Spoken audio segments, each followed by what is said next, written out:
The 8th of August 2017 Getty Images. Black Ferns captain and hooker Faamausili will become the second New Zealander to play in 5 World Cups when the 2017 Cup begins this week.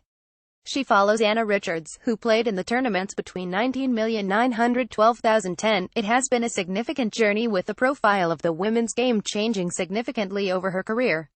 At her first tournament in Spain in 2002, New Zealand beat England in the final 199. She was impressed by how much the Black Ferns were respected by other teams. People used to go quiet when we walked past. It was like, the Black Ferns are here. I was on the bench a lot and I think probably only played for about 4 minutes the entire World Cup. I ran on and threw one line out and put a scrum down, and then the hooter sounded. I was just happy to do my time and support the team, she told worldrugby.org. However, the experience was enough to make her want to achieve again. I set my goals pretty high. I knew I wanted to come back and not just get more minutes on the field but to add to the Black Ferns' legacy, she said.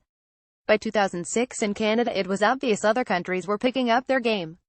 I got a lot more game time in that World Cup, probably a full game if I put all my minutes together, and got a start against my home country Samoa.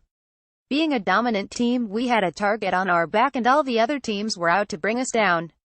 But we liked that pressure because it pushed us even harder to keep ahead of the other teams in terms of learning new tricks and new game plans.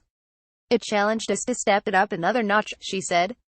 And that proved enough to beat England 2,517 in their final.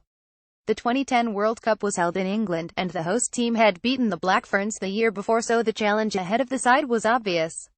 There was a lot of talk about how well resourced England were and how much training they had done, but we weren't too worried about that. We were focused on what we had to do to make sure we were on our game, she said. Faamausili said the tournament felt bigger and she got to play in her first final, and being against England, there was plenty of support for the home team, while the New Zealanders also had to cope with being down to 13 for part of the game.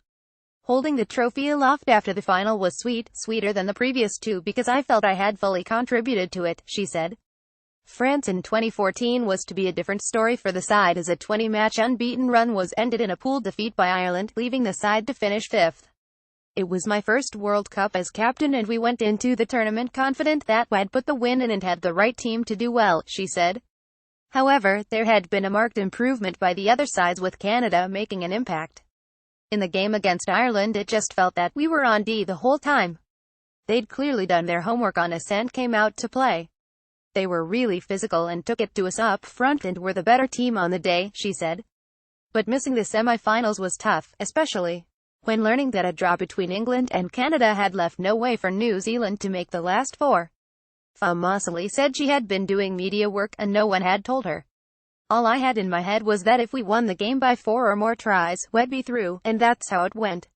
I was jumping up and down at the end thinking we'd done enough, and it was only when someone from the media came up to me and said, "How did it feel going into that game knowing you already been knocked out?" I think I said, "That sucks." I was stunned, she said.